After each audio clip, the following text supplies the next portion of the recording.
ولا تتبع أهواء الذين لا يعلمون. Saya baca pertanyaan dari akhwat. Bagaimana jika ada seorang yang mengetahui masa lalu istrinya atau calonnya, sebagian masa lalu dia bersumpah jika dia tidak jujur atau mengakui masa lalu yang ditanyakan maka tidak akan mendapat anak. Bagaimana dengan sumpahnya sedangkan istri berbohong dan tidak mengakui aibnya? Ini namanya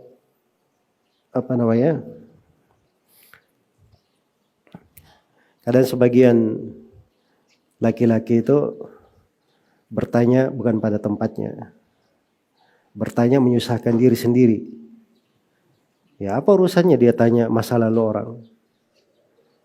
Ya, mau melamar dia suka, dia nikahi. Dia tidak suka ya sudah dia pergi cari yang lain. Tanya masa lalu orang itu akan aib orang. Nggak boleh, haram hukumnya tanya aib manusia. Jelas ya? Kecuali kalau ada hubungannya dengan pernikahan. Misalnya dia tanya, Global, kamu perawan atau tidak? Nah, itu aib, masalah aib memang dalam nikah. Boleh dia tanya kalau itu. Tapi kalau dia tanya masa lalunya, kamu pernah pacaran dengan siapa, berapa lama? Ya, ini tidak ada kerjaan ya. Capila kata orang Makassar. Nggak cocok seperti itu. Itu aib orang, nggak bisa. Aib yang sudah Allah tutupi, Allah itu lebih merahmati daripada kita. Datang sok gagah, ingin melacak semuanya. Nanti belakangan dia sendiri pusing 7 keliling. Ya. Itu enggak dibenarkan. Hal yang sudah ditutupi oleh Allah, jangan dia buka-buka lagi di dalam hal tersebut. Ini kekeliruan ya banyak orang. Ini termasuk sumber yang merusak banyak rumah tangga. Jelas ya? Sepanjang dia lihat istrinya sudah baik, sudah solihah, sudah taat kepada melakukan dari kewajibannya, dia syukuri hal tersebut. Dia syukuri akan hal tersebut. Nggak usah dia tanya-tanya hal yang lain. Perempuan juga kalau ditanya kamu masih perawan atau tidak misalnya. Kalau dia misalnya sudah tidak perawan, dia cuma bilang saja keperawanan saya hilang karena suatu sebab. Nggak mesti dia terangkan apa sebabnya. Sebab hilangnya keperawanan itu banyak. Iya. Ada hilang karena kecelakaan, ada hilang karena dia melompat misalnya.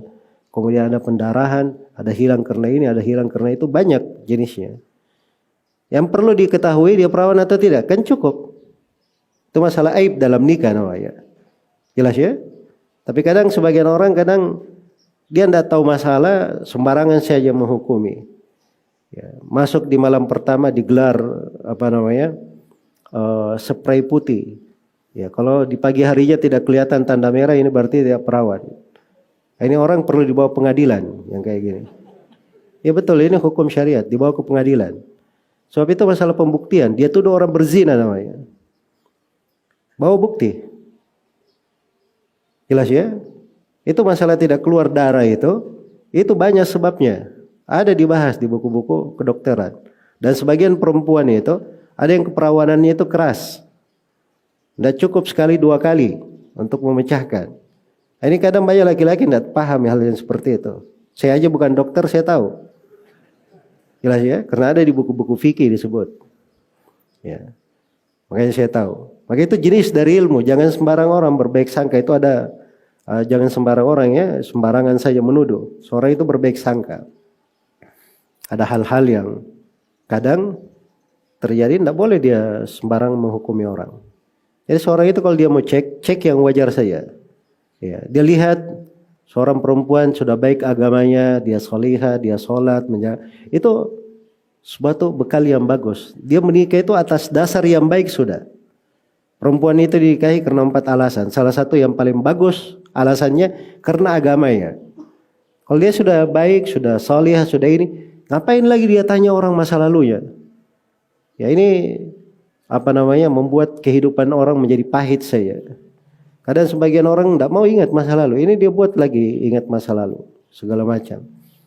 Jelas ya? Betapa banyak kerugian dia buat kepada manusia. Baik, jadi ini hal-hal etika-etika perlu dijaga dan perlu dipelihara. Ya, semoga Allah memberi taufik kepada semuanya.